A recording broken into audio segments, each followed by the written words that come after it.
Baik, teman-teman semua, terima kasih banyak atas waktunya untuk pertemuan pada pagi hari ini. Kita akan membahas uh, teori realis dalam GPI. Kalau misalnya teman-teman pernah mendapatkan pendekatan teori realis di mata kuliah yang lain, silahkan misalnya nanti bisa stop saya bahwa itu sudah dijelaskan sehingga kemudian kita tidak perlu menjelaskan ulang.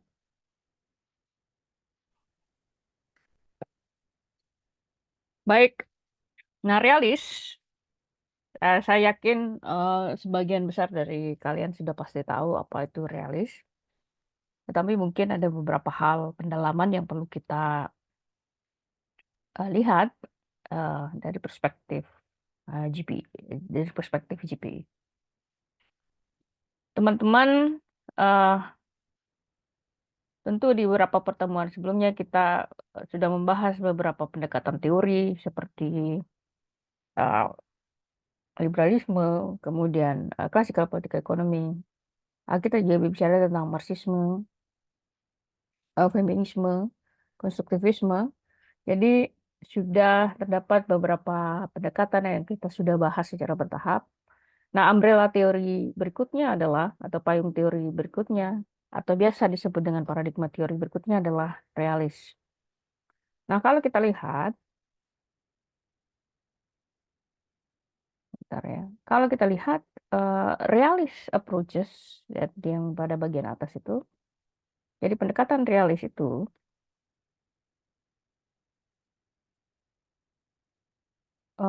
realist approaches itu understand GPI, itu memahami perspektif GPI, di mana dia menetapkan negara.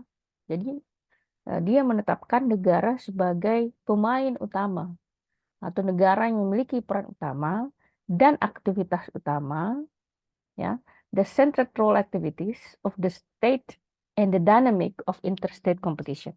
Jadi inti utama dari pendekatan realis ini adalah menempatkan negara, peran negara sebagai bagian yang paling utama, aktivitas negara sebagai fokus dalam realis, kemudian dinamika persaingan antar negara. Jadi kalau Anda lihat eh, inti utama dari realis ini melihat bahwa negara, peran negara dan aktivitas negara adalah eh, fokus utama dalam pendekatan realis, terutama kalau kita melihat eh, keterkaitannya dengan persaingan antar negara. Nah, ada tiga asumsi utama dalam realis.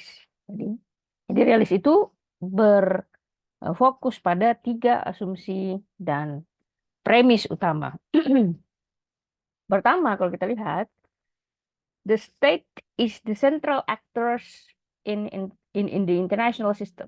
Jadi dia melihat negara adalah aktor utama dalam sistem internasional and should therefore compromise the primary unit of analysis. Jadi karena negara adalah aktor utama dalam sistem internasional, maka negara harus menjadi unit utama analisa uh, kalau ketika melihat suatu hal ya. Seperti saya berikan contoh, misalnya kalau Anda ingin melihat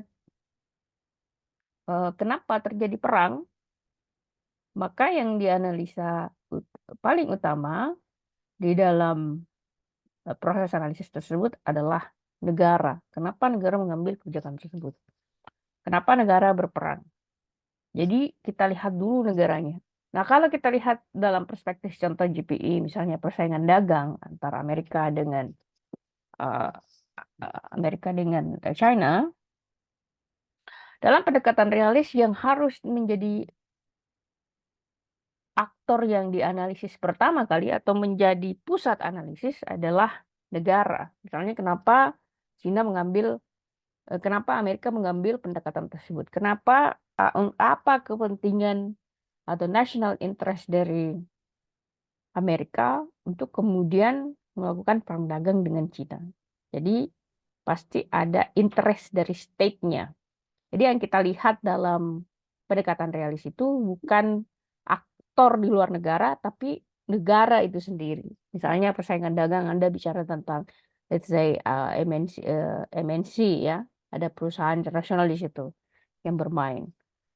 Meskipun ada, tapi dia tidak menjadi unit analisis utama. Yang dianalisis paling utama adalah negara itu sendiri. Kemudian yang kedua, international dynamics atau dinamika internasional are shaped by calculated rational pursuits. Jadi dinamika internasional itu terbentuk berdasarkan kalkulasi rasional. Seperti contohnya kalau Anda melihat bagaimana terbentuknya negara eh, Israel ya. Terbentuknya negara Israel itu merupakan proses kalkulasi secara rasional oleh aktor-aktor di dalamnya. Nah, siapa aktornya? Anda harus melihat siapa aja negara yang terlibat dalam proses pembentukan negara Israel tersebut. Nah, jadi segala sesuatu yang terjadi dalam realita hubungan internasional, apakah dia hubungannya politik, keamanan, atau hubungan ekonomi, maka segala sesuatu itu terbentuk berdasarkan dari kalkulasi rasional. Jadi dalam pendekatan realis, dia melihat aktor utama adalah negara, pertama, kedua adalah semua tujuan yang diambil oleh negara dan dinamika yang terjadi di dalam hubungan internasional, apakah dia sifatnya hubungan ekonomi, keamanan, atau politik, maka modelnya pasti adalah kalkulasi rasional.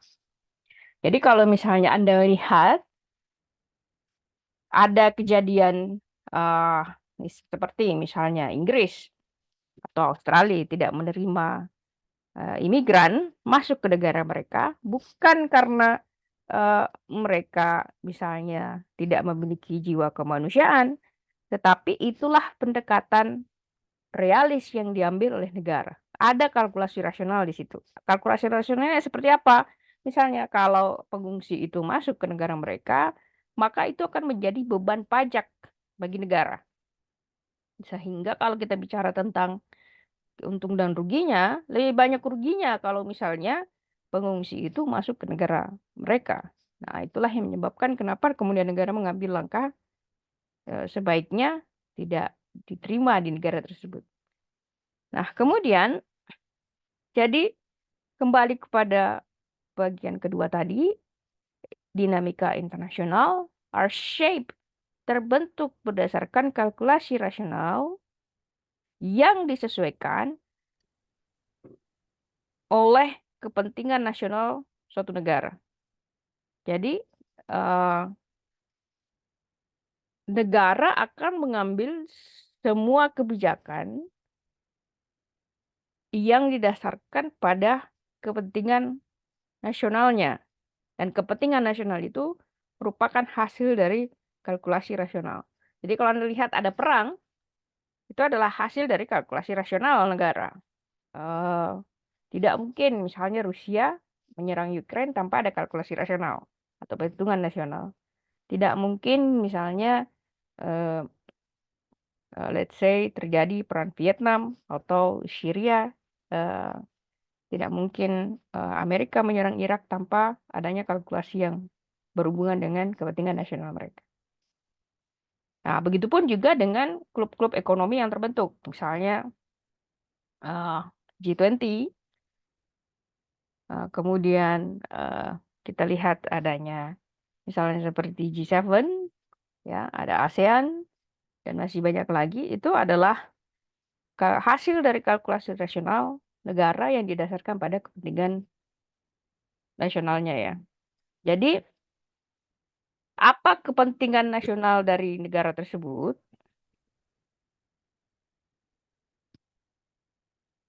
Apa kepentingan nasional dari negara tersebut adalah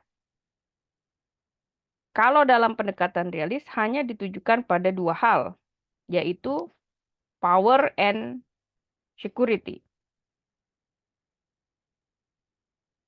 Jadi di dalam pendekatan realis, kepentingan suatu negara hanya didasarkan pada dua hal, yakni power dan keamanan.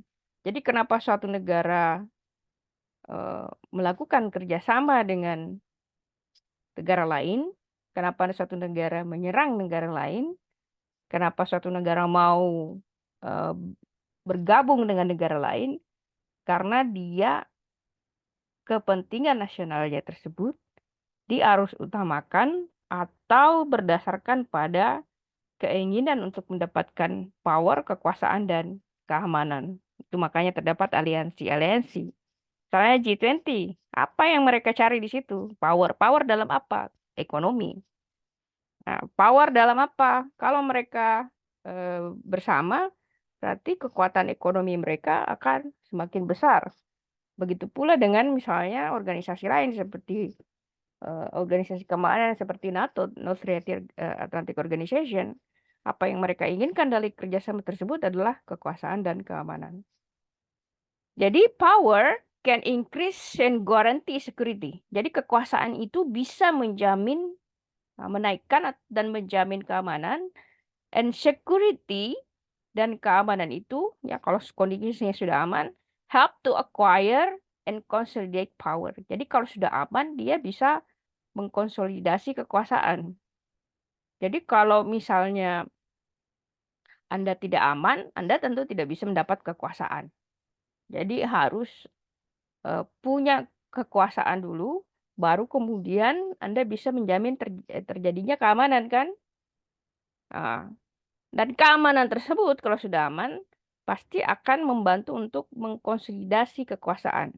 Jadi Anda tidak bisa menjadi pengatur kalau suatu negara tidak memiliki kekuasaan. Seperti contohnya, Indonesia dalam statusnya tidak akan pernah bisa mengatur Amerika Serikat. Kenapa tidak pernah akan bisa mengatur Amerika Serikat? Karena kalau dalam pendekatan realis, jika Anda kekuasaannya jauh lebih kecil daripada negara tertentu, maka pengaruh Anda tidak akan dianggap signifikan. Tetapi, apakah Amerika Serikat memiliki potensi untuk bisa mengatur atau mencampuri urusan negara lain? Oh, sangat besar karena kemampuan dan kekuasaannya sangat besar. Jadi kembali lagi bahwa politik is power, politik adalah kekuasaan, dan perang itu adalah politik. Ya. Kemudian yang ketiga, di international environment, jadi sistem internasional itu modelnya dia anarki, is anarchic system. Nah, apa yang maksud dengan anarchic system atau sistem yang anarki? Sistem anarki itu tidak ada satu negara pun yang bisa mengatur negara lain. There is no set of orders. Tidak ada satu negara pun yang bisa mengatur negara lain, dan tidak ada yang paling berkuasa dalam ranah hubungan internasional. Jadi anarkis sistem itu tidak ada yang mengatur dalam hubungan internasional.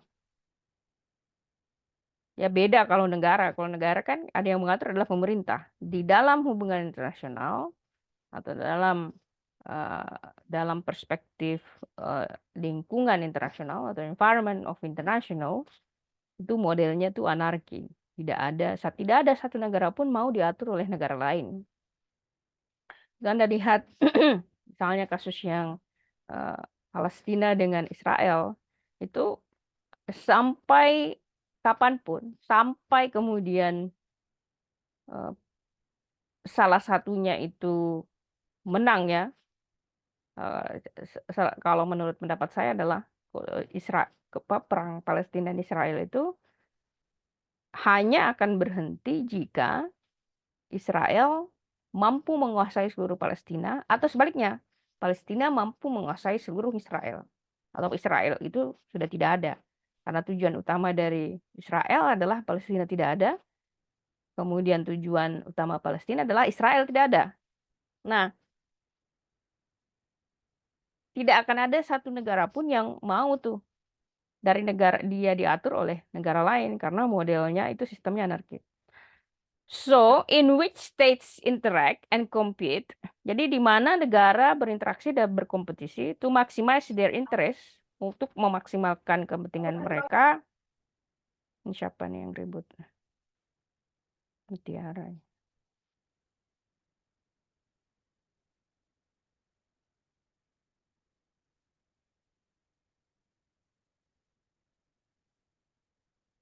Untuk maximize their interest in absence of an overreaching authority which could constrain, regulate, and sanction state behavior. Jadi kalau kita lihat the international environment modelnya dia anarki, di mana negara berinteraksi dan berkompetisi untuk memaksimalkan kepentingan negara mereka, ya, their national interest,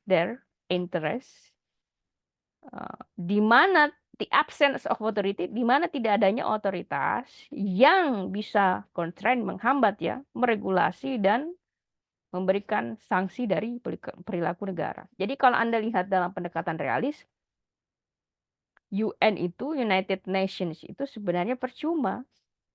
Kenapa? Karena tidak akan sifat alami negara itu tidak tunduk pada negara, tetapi pengen berkuasa. Jadi kalau Anda lihat ada UN tapi kok terjadi perang antara negara gitu, misalnya terjadi Ukraine dan Rusia, apa gunanya itu UN? Ya. Ya karena memang modelnya adalah kalau kita lihat dalam pendekatan realis, ya tidak akan ada negara yang mau diatur oleh negara lain.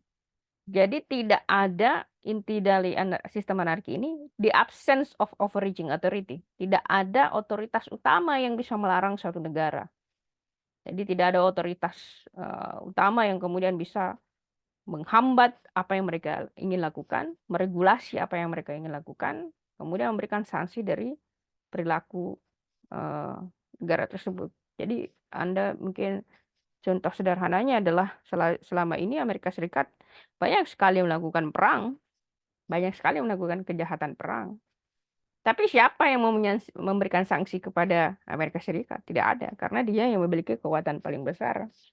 Nah, itu bisa kita lakukan ketika menganalisanya dengan pendekatan realis. Nah, sekarang kita lihat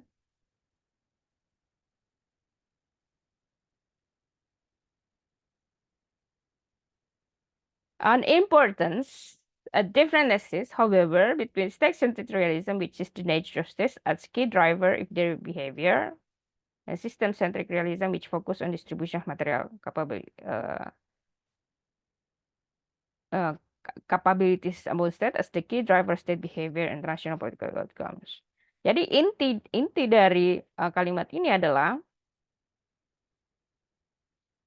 dalam pendekatan realis, dia lebih mengutamakan yang dikenal dengan state-centered realism.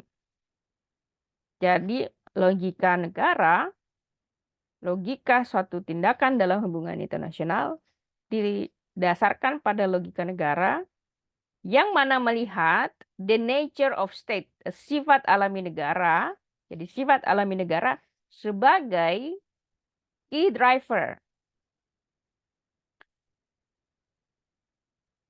kunci penggerak dari perilaku negara dan sistem centric realism atau realisme sentrik, realisme terpusat, itu memfokuskan pada distribution of material atau distribusi material capability. Nah, apa yang dimaksud dengan distribusi material, kemampuan material among state or distribution of material capabilities among state? Jadi di dalam pendekatan realis, kunci utamanya kita lihat ya, as the key driver of state behavior international political outcome.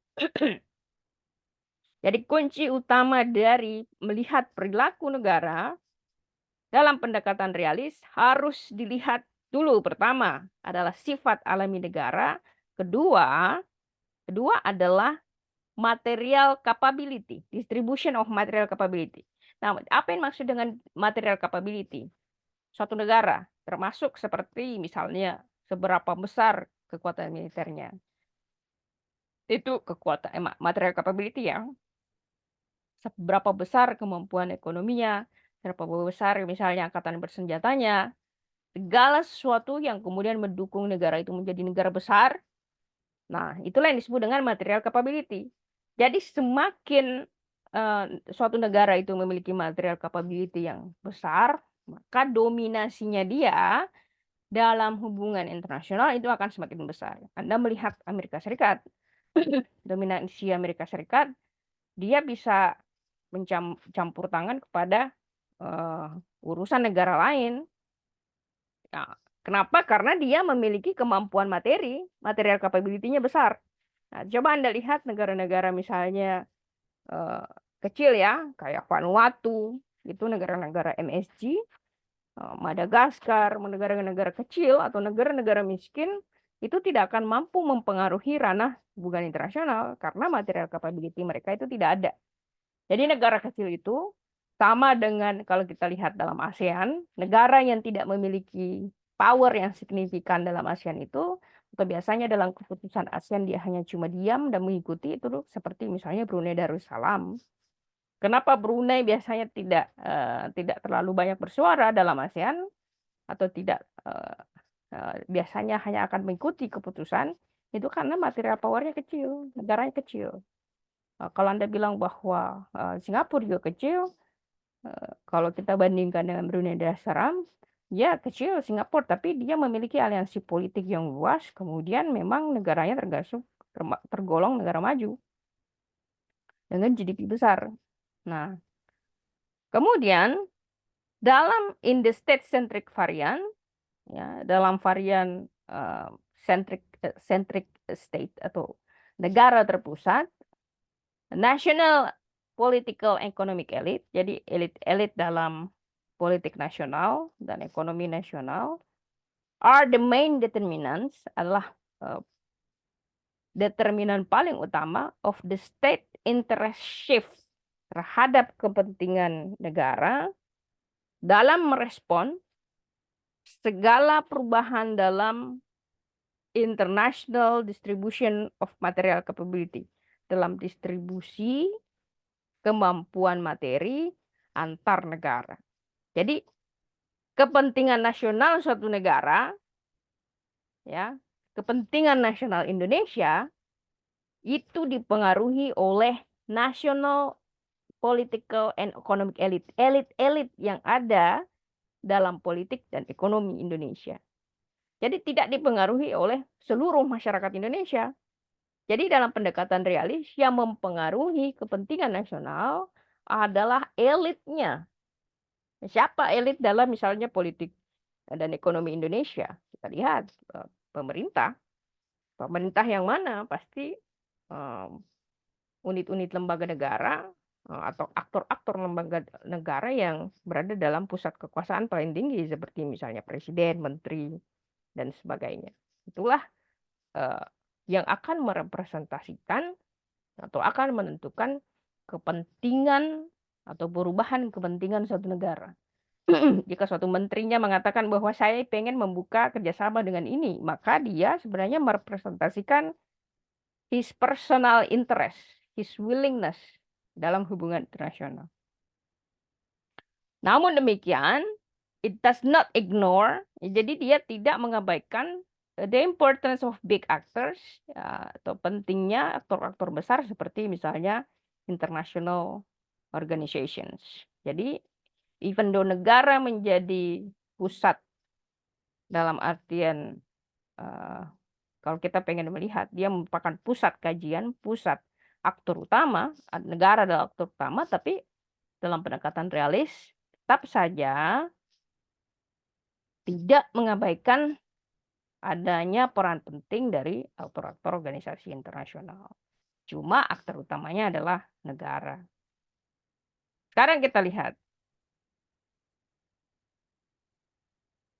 sejarah awal dari pendekatan realis atau biasa kita kenal dengan the School of Realism, ya. Itu awal utamanya, saya yakin Anda mungkin sudah mendapatkan ini, tapi akan kita bahas secara singkat. Berasal dari Thucydides. Jadi pada tahun 960 sampai 400 before century, dialah yang kemudian memperkenalkan 3 ide utama dalam pendekatan realis. Jadi Thucydides ini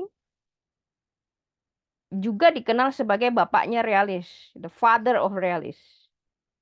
Nah, dia di dalam The History of Peloponnesian War itu menegaskan 3 ide utama. Pertama, natural order between strong and weak states. Jadi terdapat begini, penjelasannya mungkin sesederhana ini. Jadi akan terdapat tatanan secara alami antara negara kuat dengan negara lemah. Jadi semakin besar material capability Anda, suatu negara ya, semakin kaya negaranya, semakin banyak angkatan senjatanya, semakin tinggi inovasinya, maka dia akan menjadi negara yang kuat. Dan negara kuat itu akan bisa mempengaruhi negara kecil. Negara kecil tidak akan pernah sanggup mempengaruhi negara besar. Negara besar, negara strong, negara yang kuat akan bisa membuat kebijakan, tetapi negara kecil akan menjadi pelaksana kebijakan.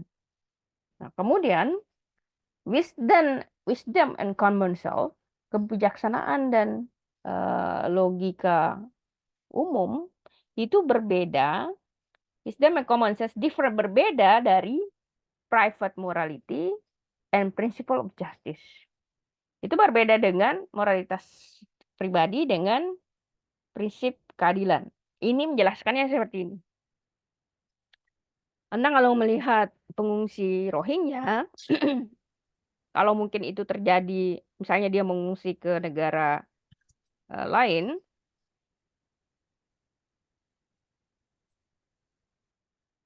misalnya kalau dia mengungsi ke negara lain ya, atau tindakan itu terjadi di negara mereka, di Myanmar sana, mungkin Anda akan berpendapat bahwa sedih sekali ya, that's your private morality. Itu prinsip moralitas dasar dari individu. Tetapi kalau dia sudah misalnya memasuki kepentingan negara, dalam artian pengungsi itu kemudian masuk ke Indonesia, maka prinsip moralitas Anda itu akan berubah. Karena private morality, moralitas private berbeda dengan moralitas negara. Jadi kalau Anda lihat dalam pendekatan realis itu, prinsip utamanya adalah tidak ada moralitas dalam hubungan internasional. Apakah dia hubungan keamanan, hubungan dagang, dan sebagainya. Itulah pendekatan realis. Jadi, ketiga, war is natural state. Jadi, perang adalah sifat alami negara. Jadi, negara itu memiliki sifat alami itu untuk berperang. Kenapa dia sifat alaminya berperang? Karena mencari kekuasaan. Apakah dia modelnya perang fisik atau perang dagang, perang apapun itu, kenapa dia melakukan, intinya kenapa dia melakukan perang tersebut, karena dia pengen berkuasa. Jadi itu sifat alami negara. Kalau Anda melihat terjadi perang dagang antara Amerika Serikat atau Amerika Serikat pengen mendominasi negara perekonomian dunia, dalam perspektif realis itu adalah hal yang sangat biasa karena memang sifat alami negara adalah pengen memberikan pengaruh dan berkuasa. Tapi menurut dia, di sini,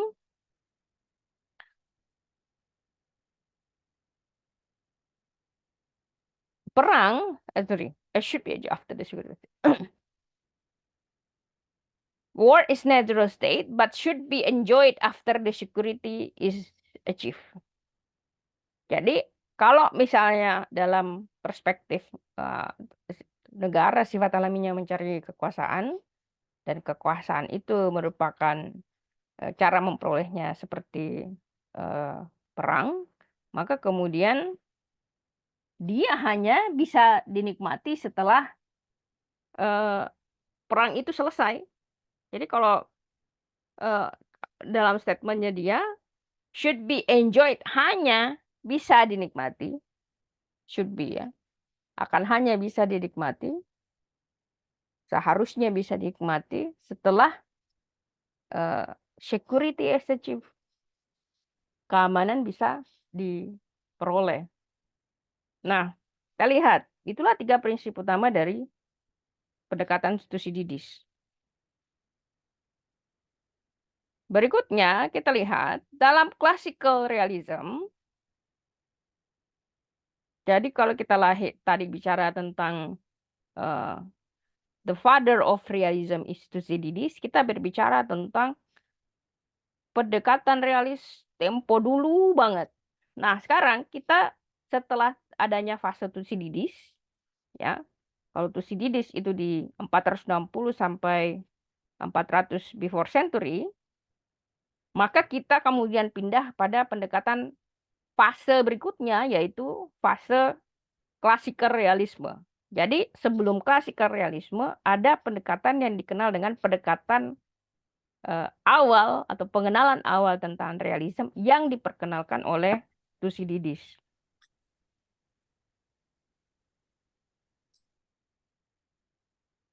Nah, siapa bapaknya dari classical realism?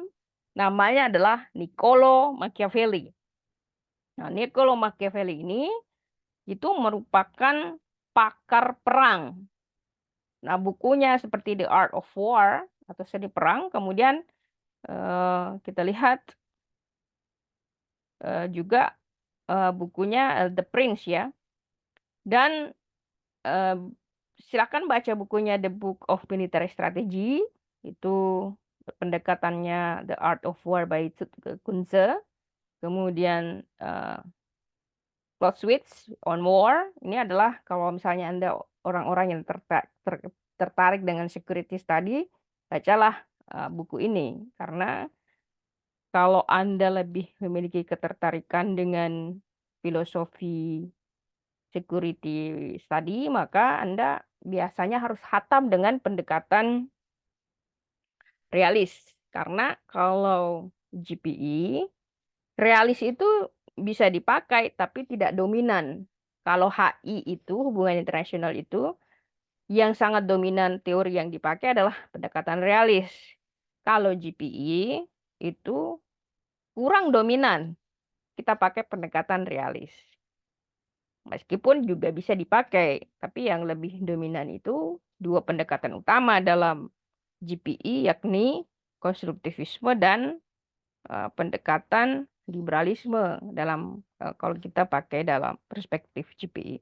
Namun tidak berarti bahwa teori realis tidak bisa dipakai dalam menganalisa GPE. Nah, menurut Niccolo Machiavelli, di tahun 1969 sampai 1527 atau di abad ke-14, dia memberikan 5 poin utama dalam pendekatan klasikal liberalisme, klasikal realisme. Pertama, leaders need to be sneaky, ya. Jadi pemimpin itu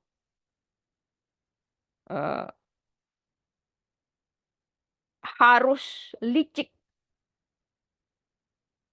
ya. Dia harus apa ya bahasa Indonesia itu, ya, kalau sneaky itu. Pintar-pintar cari celah mungkin kali, ya.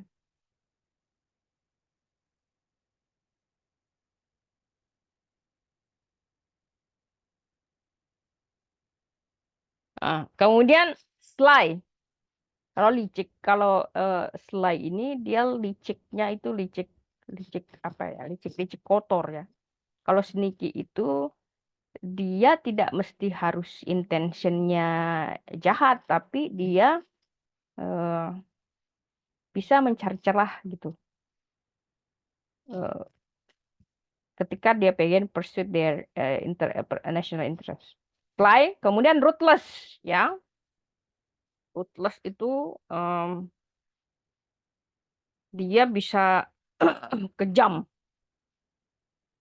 Jadi menurut Niccolo Machiavelli, pemimpin itu harus bisa cari celah, harus licik, dan harus kejam. Tapi should be fair, harus adil. Agak lucu ya. Jadi menurut Machiavelli ini pemimpin itu harus bisa cari celah, harus licik, harus kejam, tapi harus fair. Nah, kapan dia bisa fair? Dalam hubungan internasional itu tidak ada yang disebut dengan fairness. Ingat, dalam hubungan internasional tidak ada yang disebut dengan fairness. Fairness itu hanya ada dalam skop negara. Jadi kalau Anda melihat pengungsi, wah negara tidak melakukan hal yang fair terhadap pengungsi. Memang dalam perspektif realis tidak akan ada hal yang fair. Misalnya, kita mengikuti perjanjian ini, tetapi Uni Eropa tidak mengikuti itu dan kemudian mencari-cari alasan. Anda bisa blaming itu. Tapi kalau ada pendekatan realis, memang kondisinya akan seperti itu. Sifat alaminya akan seperti itu. Kemudian kedua, prevent strike should be considered. Jadi negara itu harus selalu siap berperang. Apapun jenis perangnya ya. Jadi sebelum kita diserang, ya, sebelum kita diserang, kita harus sudah mampu mempersiapkan diri sebelum kita diserang. Jadi inti utama dalam pendekatan realis adalah pertama juga adalah eh, mempertahankan diri. Kalau misalnya dalam kondisi tertentu sebelum kita serang, kita menyerang. Itulah yang dilakukan oleh Rusia. Kenapa Rusia menyerang Ukraina dalam pendekatan teori realis dikenal dengan offensive uh, defensive realis. Dia melakukan model pertahanan sebelum dia karena Amerika ini kan dia melakukan pendekatan yang disebut dengan offensive realis. Dia suka menyerang. Jadi dia menunjukkan sebelum dia diserang, dia menyerang duluan. Itu disebut dengan offensive realis. Nah, sebelum itu dampaknya terhadap Rusia, maka Rusia menyerang Ukraina karena Ukraina pengen bergabung dengan NATO. Nah, pendekatannya Rusia ini bisa dikategorikan sebagai defensive realis. Dia menyerang Ukraina karena sebenarnya pengen mempertahankan keamanan negaranya. Nah, itu bisa dilihat seperti itu ya. Itu adalah salah satu pendekatan. Tentu kalau misalnya mau dilihat dia ofensif realis juga bisa. Tergantung dari sudut pandang mana Anda ingin melihatnya. Kemudian ketiga, state should never fully trust their neighbor and allies. Ya, negara tidak boleh mempercayai tetangganya secara penuh dan semua aliansi-aliansi yang dia buat ya. Ya misalnya ASEAN. Ya negara tidak perlu percaya 100% pada ASEAN. ASEAN itu dibentuk karena eh, apa namanya? eh, kepentingan negara untuk mewujudkan kepentingan negara. Tetapi tidak perlu dipercayai. Bahkan hubungan antar negara kayak misalnya bilateral hubungan Indonesia dengan negara manapun ya. Kalau dalam pendekatan realis ya tidak perlu hal 100% dipercayai bahwa misalnya investasi negara A akan datang hanya untuk membantu itu sudah tidak mungkin dalam pendekatan realis. Kemudian kelima, justice and strength ya, keadilan dan strength, kekuatan. Kekuatan ini merujuk pada kekuasaan. Itu harus dibangun di dalam negara, build at home. Jadi kalau misalnya kenapa negara itu kalau hubungan dia dengan negara lain dia bisa tidak ada prinsip moralitas, ya karena kalau dalam eh, model negara antar negara yang dicari adalah kekuasaan.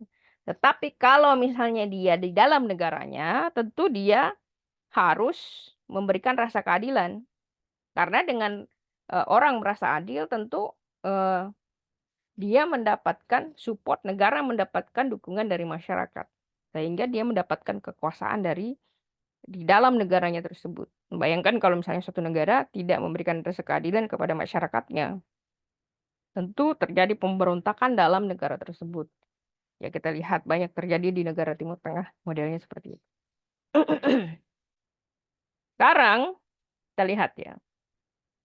Nah, klasikal realisme berikutnya Itu setelah kita dengar tadi pendekatannya Thucydides, sekarang kita di abad ke-15, karena tadi itu di eh, 1415,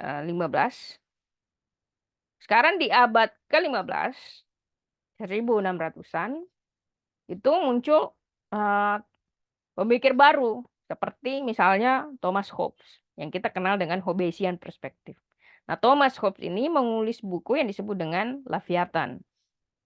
Nah, ini mungkin di beberapa pendekatan sebelumnya kita sudah bahas bahwa eh, dalam bukunya Thomas Hobbes ini dia menegaskan bahwa the state of nature, sifat alami negara, eh, alamiahnya is the state of war. Jadi negara itu harus selalu siap-siap berperang. Jadi kalau tidak ada negara, maka modelnya itu akan solitary, poor, nasty, brutish, and short. Jadi kalau tidak ada negara, itu akan terjadi kekacauan yang luar biasa. Dan kalau tidak ada kekuasaan, maka sifatnya itu apa namanya? Tidak ada kekuasaan, there is no power, ya.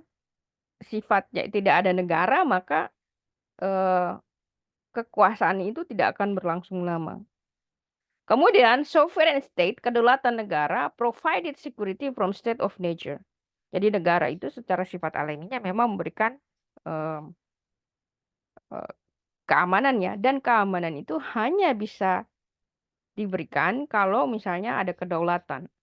Jadi negara hanya bisa menjamin apa namanya keamanan suatu negara kalau misalnya negara itu tersebut berdaulat. Jadi kalau suatu negara berdaulat, maka dia bisa menyediakan provide peace and order, keamanan, kedamaian dan keteraturan. Kemudian, but the state does not prevent warfare or instability. Jadi negara itu tidak bisa mencegah terjadinya perang or ketidakstabilan. Jadi kita dalam prinsip realis itu tidak bisa sebenarnya ya, kalau Anda material capability-nya suatu negara itu material capability-nya sedikit, dia tidak akan bisa mempengaruhi negara lain. Ya, jadi meskipun terjadi misalnya perang di Rohingya, dibantai di Myanmar, kita tidak akan pernah bisa melakukan apapun secara pendekatan realisnya. Kenapa? Karena um, state does not prevent, negara tidak mencegah terjadinya perang atau ketidakstabilan. Ini disebut dengan security dilemma ya. Karena itu adalah urusan mereka. Dan ingat, prinsip utama dalam realis itu tidak ada moralitas dalam hubungan internasional. Either you agree or disagree, ini pendekatan realis ya. Nah, neoclassical realis, jadi kalau kita lihat sebelumnya, jadi ada pendekatannya Thucydides, kemudian pindah ke pendekatannya classical realis, kemudian classical realis berevolusi menjadi neoclassical realis. Jadi ya, sudah 3 fase yang kita baca ya, yang kita bahas. Nah, neoclassical realisme merupakan sebenarnya turunan dari classical realisme. Jadi teori ini berawal di abad ke-20. Nah, teori ini mengkritik ide dari liberalisme setelah gagalnya keamanan bersama antara Perang Dunia Pertama dan Kedua. Kenapa? Karena kalau Anda lihat itu Perang Dunia Pertama dan Kedua itu kan melibatkan banyak negara. Sehingga kemudian kalau banyak negara yang berperang, tentu akan menciptakan yang disebut dengan kolektif chaos.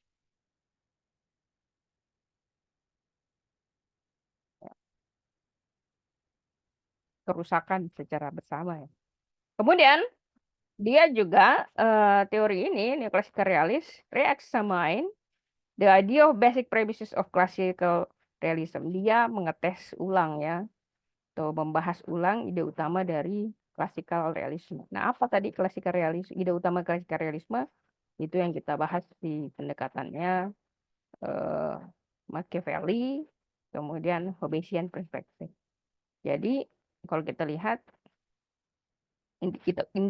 inti ide utama dari classical liberalisme itu sebenarnya didasarkan pada pendekatannya Machiavelli dan Hobbesian perspektif. Nah, kalau sebelumnya ada pendekatannya Thucydides. Jadi Thucydides, kemudian setelah pendekatannya Thucydides, setelah teori ini lahir, maka kemudian dikembangkan menjadi classical realis, ya. Classical realis ini ada dua pemikir utamanya, yakni Niccolo Machiavelli and Thomas Hobbes. Kemudian teori ini berevolusi menjadi neoclassical realisme. Nah, neoclassical realisme ini dikembangkan oleh beberapa tokoh, seperti misalnya Hans Joachim Morgenthau, yang Anda mungkin selalu sering dengar, Morgenthau. Nah, Morgenthau ini menulis buku Truth and Power, The Concept Political, kemudian Politic Among Nations. Ya, jadi kalau kita bisa melihat Morgenthau ini bisa dikategorikan sebagai bapaknya neoclassical realis. So, dia founding father, bapaknya ya, neoclassical realisme. Jadi dia adalah pengembangan dari teori klasikal realis, tetapi ada beberapa aspek perbaikan. Nah, dalam pendekatannya Hans Joachim Morgenthau, pertama ada beberapa teori yang dia pakai ya. Pertama adalah you can only have liberty, Anda hanya bisa punya kebebasan, ya, dan kebebasan personal jika Anda memiliki kekuasaan, power security, uh, to have power security, kekuasaan yang menjamin keamanan dan memberikan keamanan dan kekuasaan itu sendiri. Jadi dalam penjelasan sederhananya adalah Anda hanya bisa akan mendapatkan kebebasan kalau Anda memiliki kekuasaan dan keamanan. Jadi kekuasaan itulah yang akan menyebabkan adanya keamanan dan Anda hanya bisa berkuasa kalau aman. Nah, jadi kalau kita lihat dalam pendekatan, kita berikan contoh ya, seperti misalnya eh, negara yang berperang, contoh misalnya Palestina dengan Israel. Palestina itu hanya akan bisa mendapatkan kebebasan akan lahannya, kebebasan akan memiliki hidup yang aman, nyaman. Itu kalau mereka memiliki kekuasaan. Nah, kekuasaan itu hanya bisa mereka pilih jika material powernya besar, kemampuan materinya besar ya.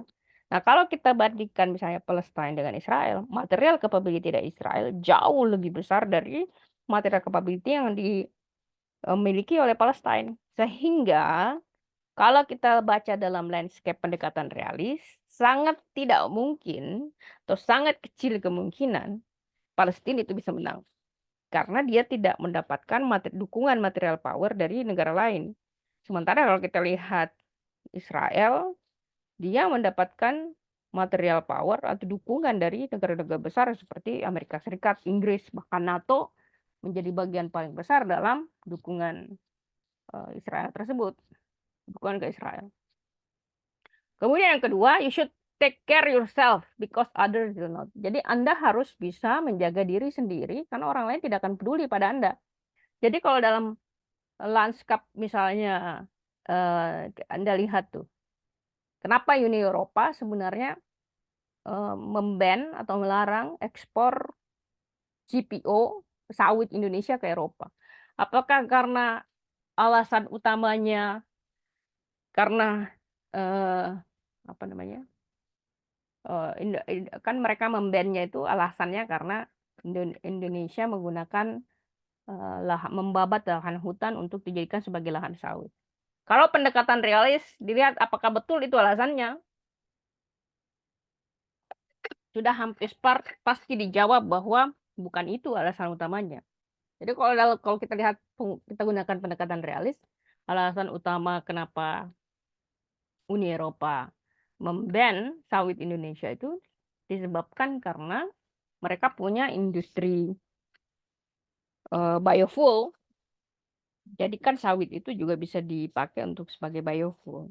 Itu dicampur solar jadi bahan bakar. Nah, mereka juga punya industri itu, tapi kebanyakan sebagian besar mereka bukan dari sawit, tapi dari bunga matahari, sunflower oil. Jadi itulah sebenarnya yang mereka lindungi industrinya. Kemudian ketiga, alliance is needed for convenience. Jadi aliansi itu penting untuk ini aja, berjaga-jaga supaya kalau orang lihat bahwa kita satu geng dengan negara kaya, negara kuat dan kaya, negara lain tidak akan berani mengotak-atik kita. Nah, jadi aliansi itu penting ya. Kemudian empat, foreign policy, kebijakan luar negeri is necessarily evil where power and morality have nothing in common. Jadi kebijakan luar negeri itu kadang-kadang itu tidak memiliki moralitas. Kadang-kadang necessarily evil, jahat. Karena kekuasaan dan moralitas itu have nothing in common. Dia berpendapat bahwa kekuasaan dan moralitas itu tidak memiliki kesamaan. Jadi kalau Anda lihat, ini yang paling banyak terjadi di politik Indonesia. Jadi politik Indonesia itu paling mudah dianalisa dengan pendekatan realis. Karena Anda mungkin sering melihat dalam politik Indonesia sering sekali diulang-ulang tuh. Di dalam politik tidak ada teman, tidak ada lawan, yang ada hanya kepentingan. Nah, itu very realis tuh pendekatan. Kenapa? Karena Anda bisa kalau Anda bisa mengkhianati orang yang memberikan Anda kekuasaan, Anda bisa mengkhianati orang yang memberikan Anda kesempatan, karena bagi Anda moralitas itu tidak penting atau tidak sama dengan kekuasaan. Jadi, dalam pendekatan realis, moralitas dan kekuasaan itu tidak sejalan. Bahkan dalam pendekatan realis, intinya tidak ada moralitas dalam kekuasaan. Nah, kalau Anda lihat dalam praktek politik Indonesia, di mana moralitas itu bukan nilai utama, tetapi kekuasaan menjadi nilai utama. Nah, kalau Anda pengen menganalisa itu, pakailah pendekatan realis, karena realislah yang paling tepat untuk bisa menganalisa hal seperti itu. Kemudian, tokoh berikutnya adalah Edgar atau Edward Hewlett Carr di 1992 sampai 1982. Jadi 1800-an sampai 1900-an dia menulis buku What is History, kemudian The Russian Revolution from Lenin to Stalin. Jadi dia punya empat teori utama. Ya, pertama adalah imposing one state ideology to other state, vice versa is dangerous. Jadi suatu negara itu kalau dia pengen menerapkan pemahaman dia, ideologi pemahaman dia terhadap kepada negara lain itu kan berbahaya. Sebenarnya ini yang dilakukan oleh Amerika Serikat.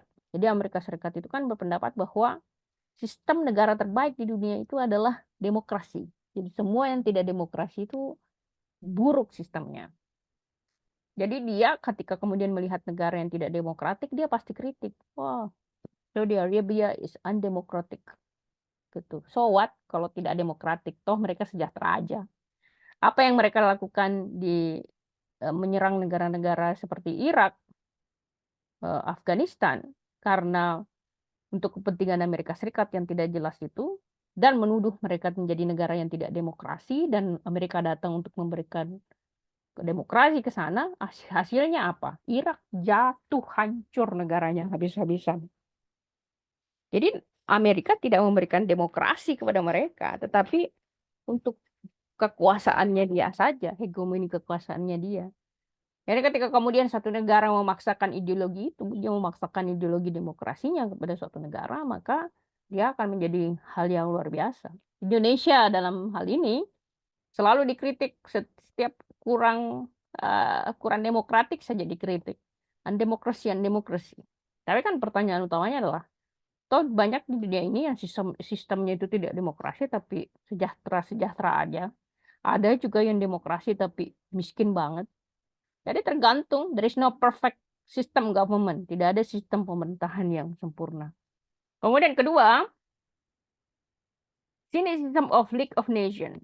Jadi dia melihat bahwa dia tuh skeptis terhadap organisasi-organisasi aliansi dunia ya. Kayak misalnya G20, G7. Itu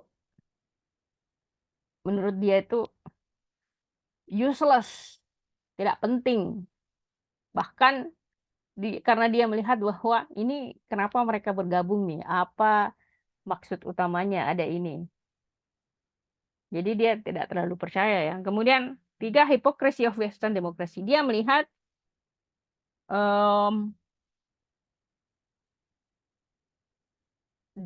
bahwa terjadi hipokrat ya oleh demokrasi Western. Jadi apa yang dimaksud dengan demokrasi Barat? Demokrasi yang digaungkan oleh Amerika dengan eh, negara-negara aliansinya ya.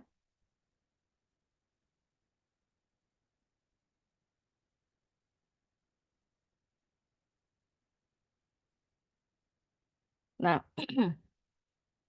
jadi kalau kita lihat sebelumnya, hypocrisy of Western democracy sudah saya jelaskan bahwa dia melihat bahwa oh, demokrasi alat Barat ini dia hipokrit. Hipokrit dalam artian dia ini memaksakan semua negara ini harus demokrasi seperti modelnya dia.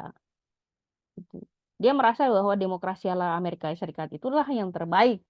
Demokrasi ala Eropa itulah yang terbaik. Nah, sehingga kemudian dia merasa, ini dikaitkan dengan poin kedua, sinismenya dia terhadap League of Nations. Ya, jadi organisasi intergovernmental yang prinsip utamanya, misi utamanya itu untuk menciptakan kedamaian. Jadi menurut dia kayak UN itu sebenarnya tidak efektif di dalam hubungan internasional. Supaya kayak misalnya untuk menciptakan kedamaian, menurut dia UN itu tidak akan pernah bisa function sesuai dengan eh, fungsinya ya. Jadi dulu itu ada eh, organisasi-organisasi yang dibuat untuk menciptakan apa namanya untuk menghasilkan ya kedamaian dan kesepakatan di dalam hubungan internasional. Seperti misalnya the League of Nations itu. Jadi sejenisnya seperti UN, sejenisnya kemudian kerjasama-kerjasama ekonomi itu menurut dia itu not very effective. Kemudian keempat, international system atau sistem internasional is built based on hegemony. Jadi sistem internasional itu dibuat berdasarkan hegemoni negara. So does the value, begitupun value. Jadi kenapa kita sekarang ini menganggap bahwa value demokrasi itu yang paling tinggi, value kebebasan itu paling tinggi ya? Karena negara yang paling besar dan paling berkuasa sekarang adalah Amerika Serikat. Maka kita akan mengadopsi value tersebut. Coba Indonesia yang jadi penguasa, pasti dunia akan mengadopsi value kita.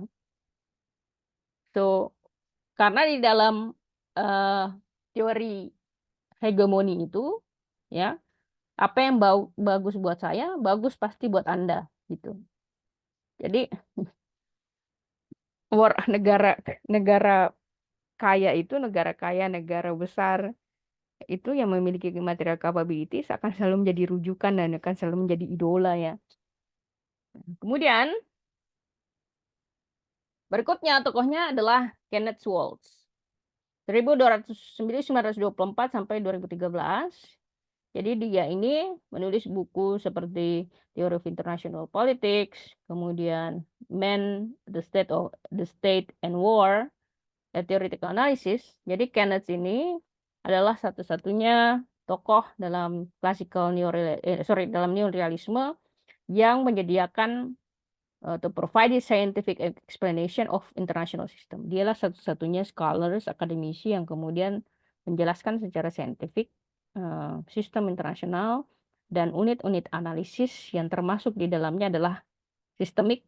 Jadi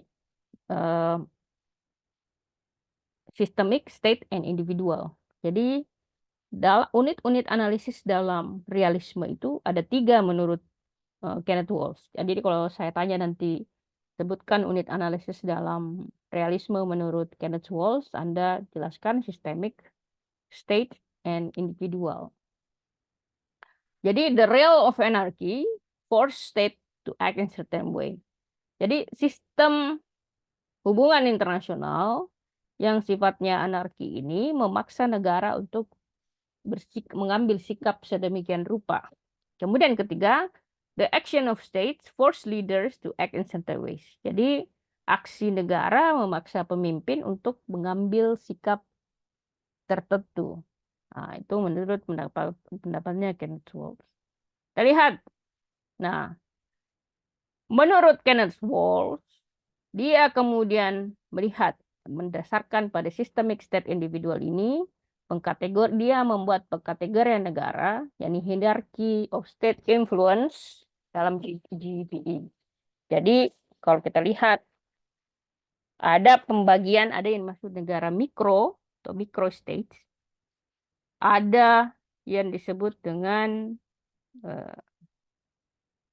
weak states, ada yang disebut dengan small powers, ada middle powers. Middle powers ini masuk Indonesia, kemudian major powers, kemudian super powers. Super powers ini Amerika Serikat. Nah, major powers ini itu termasuk misalnya Cina. Cina pengen ke sini nih, ke super power. Makanya kalau kita lihat Cina dan Amerika itu tidak dalam hubungan internasional tidak akan pernah bisa satu align dalam kepentingan karena mereka masing-masing pengen berkuasa. Kita ada di sini nih, di middle powers. Di ASEAN kita sebenarnya adalah major power.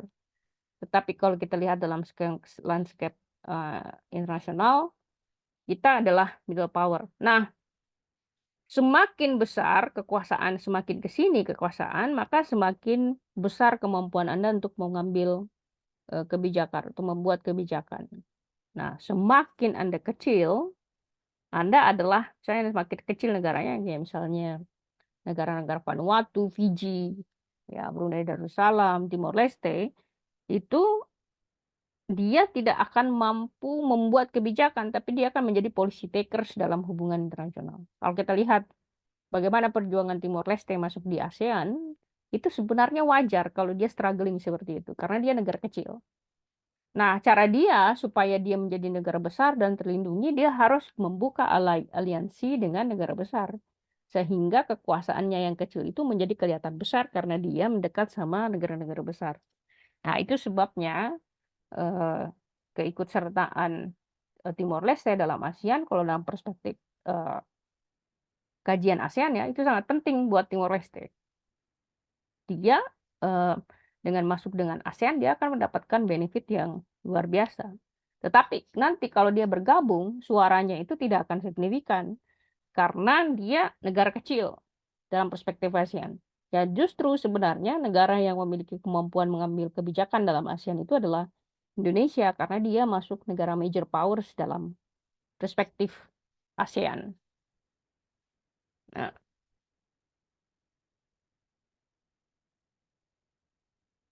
oke, sampai di sini ada yang ingin ditanyakan?